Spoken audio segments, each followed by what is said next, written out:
కాబట్టి డెఫినెట్గా నేను మీరు ఇచ్చిన సమస్యలు ఏవైతున్నాయో ఇప్పటికే మా రంగాన్ని చెప్పుంటాడు, మామూలు మా నరసింహరెడ్డి చెప్పుంటాడు.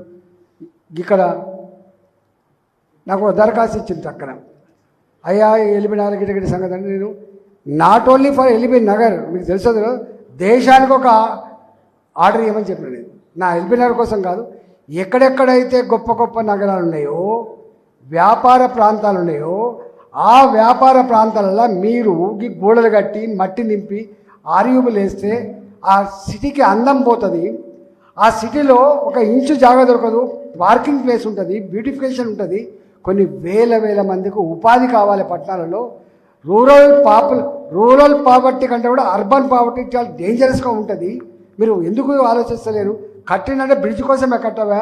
ఆ బ్రిడ్జి కొన్ని వేల మందికి డబ్బాలు పెట్టుకోవడానికి, పళ్ళు అమ్ముకోవడానికి, కూరగాయలు అమ్ముకోవడానికి అదొక ప్రాంతం అవుతుంది, పార్కింగ్ పెట్టుకోవడానికి స్థలం అవుతుంది, బ్యూటిఫికేషన్ కోసం అవుతుంది అని చెప్పి ఎక్కడ మీరు నగరాలలో ఇట్లాంటి ఆలోచన వచ్చినా కూడా ఎవరు చెప్పాల్సిన అక్కర లేకుండా సుమోటోగా అంతటా ఫ్లైఓవర్లు కట్టమని చెప్పి సూచన చేసిందండి.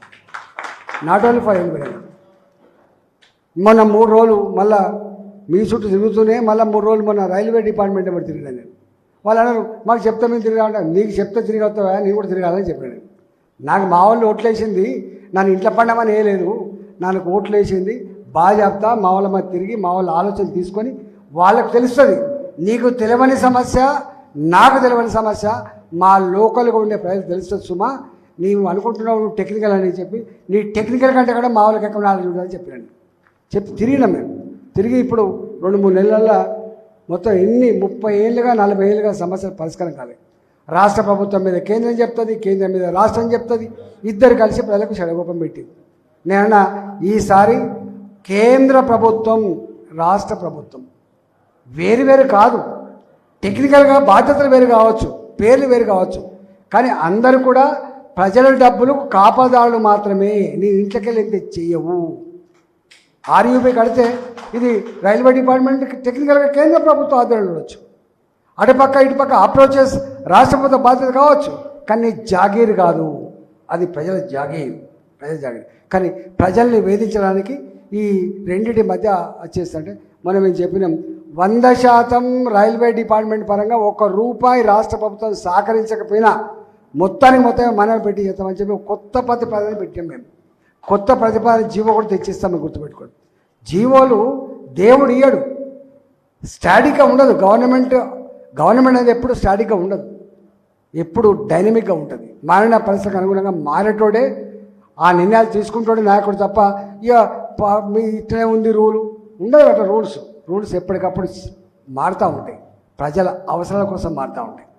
నేను చాలాసార్లు నేను ఎఫ్ఎంగా ఉన్నప్పుడు, ఫైనాన్స్ మినిస్టర్ ఉన్నప్పుడు, నేను అనేక ఎమ్మెల్యేగా ఉన్నప్పుడు ఏ సమస్యలు అయితే మన బాధించినాయో, ప్రజాక్షేత్రంలో ఇది కూడా చేయాలని చెప్పి మమ్మల్ని అవమానపరిచినాయో, అలాంటి అనేక విషయాలకు మేము దాని పరిష్కారం చెప్పి జీవోలు ఇచ్చినాం.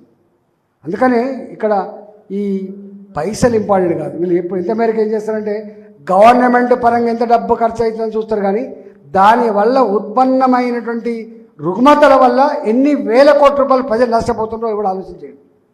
దోమలు కరుస్తాయి, చక్కగా నీ డెంగ్యూ జ్వరం వస్తుంది, నువ్వు 3 లక్షల రూపాయలు 4 లక్షల రూపాయలు ఖర్చు పెట్టచ్చు. ఇవాళ చెకింగ్ వస్తుంది, ఎన్ని లక్షలు ఖర్చు పెడుతుంది. అంటే ప్రజలు ఖర్చు పెట్టే డబ్బు కూడా మన డబ్బు అనే విషయం మనం మర్చిపోవద్దు. ప్రజలు దివాళా తీసినప్పుడు ఆ భారం ప్రభుత్వం మీద ఉండే సోయి కూడా ఉండదు, గుర్తుపెట్టుకోండి. ప్రజల డబ్బు ఖర్చు అయినా, ప్రభుత్వ పరంగా ప్రజల డబ్బు ఖర్చు అయినా, ప్రజలు దాని అనేటువంటి సోయి లేనప్పుడు గిట్లే ఉంటుంది. కాబట్టి ఇవాళ ఈ 10 కోట్లు అయితే ఈ 20 కోట్లు, 20 కోట్లు కాదు, నాకు తెలిసి ఈ వాసనతో, ఈ దోమలతో, ఈ దుర్గంధంతో మన పిల్లలకు మనకు వచ్చే రోగాలు కాస్ట్ చేస్తే ఇంతకంటే 10 రెట్లు ఎక్కువ ఖర్చు అయ్యేటువంటి ఆస్కారం ఉంది. కానీ ప్రభుత్వం పెట్టే 10 కోట్లు మాట్లాడుతుంది తప్ప, ప్రభుత్వం అంటే మన పైసలు సక్రమంగా ఖర్చు పెట్టడానికి మన చేతులు రావు.